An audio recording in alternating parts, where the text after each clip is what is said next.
Hey Axe-heads and hey YouTubers, EBAkeith here again, and I really don't know why I have such bad luck. Once again, I wanted to record some footage of Killzone 3 online, and once again, the Killzone servers were messing up as I was ready to record.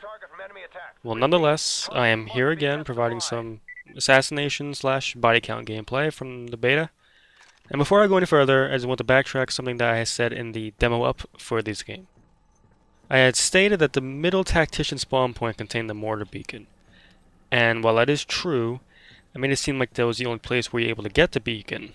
Well, lo and behold, after uploading the video, of course, I saw that every tactician spawn point contained the mortar beacon. So if you had watched the last video and heard that, now know that this statement has been updated and all 3 spawn points contain the mortar beacon, which you had just seen in the video before. Moving on though, there was something I wanted to bring up in the commentary that I think most Killzone players should know about, and that is the Infiltration class. Now, you may notice in the gameplay that I tend to watch my surroundings quite a bit and consistently look at my teammates, most of the time more so than you think that I should.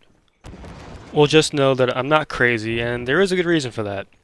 Of course, you see some Killzone veterans out there already know about the Infiltration class, but let's be honest, many gamers out there are finally stepping into the Killzone universe and have no idea about what the Infiltration class is all about.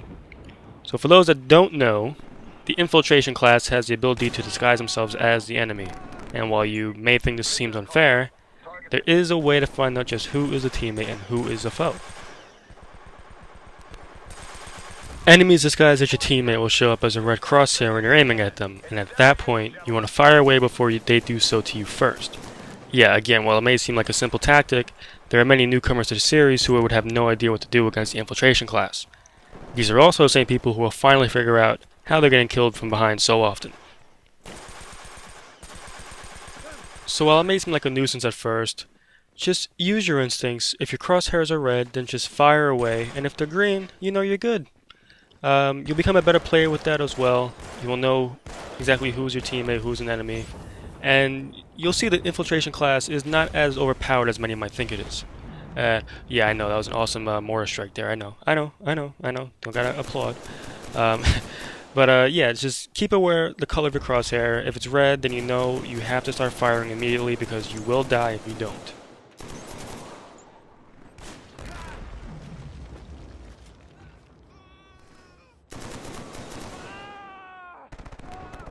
So, we're wrapping up towards the end of the video here, and I hope that little excerpt will help some of you grunts out in the Killzone universe. I sincerely hope to get at least one online video up before the beta's over, but I'm not making any promises. Again, every time I try to record, I can't get to the network to work.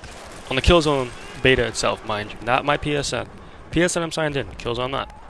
But if I don't, I'll have all the time in the world come February 22nd when the full game releases, and guess I'll just have to go from there.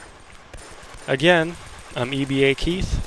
Follow EpicBattleAxe.com on Twitter at EpicBattleAxe. Follow me at EBA_Keith. And cry havoc and let your voice be heard.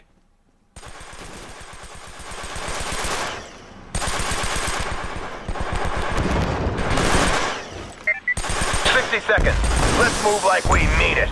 Time's running out.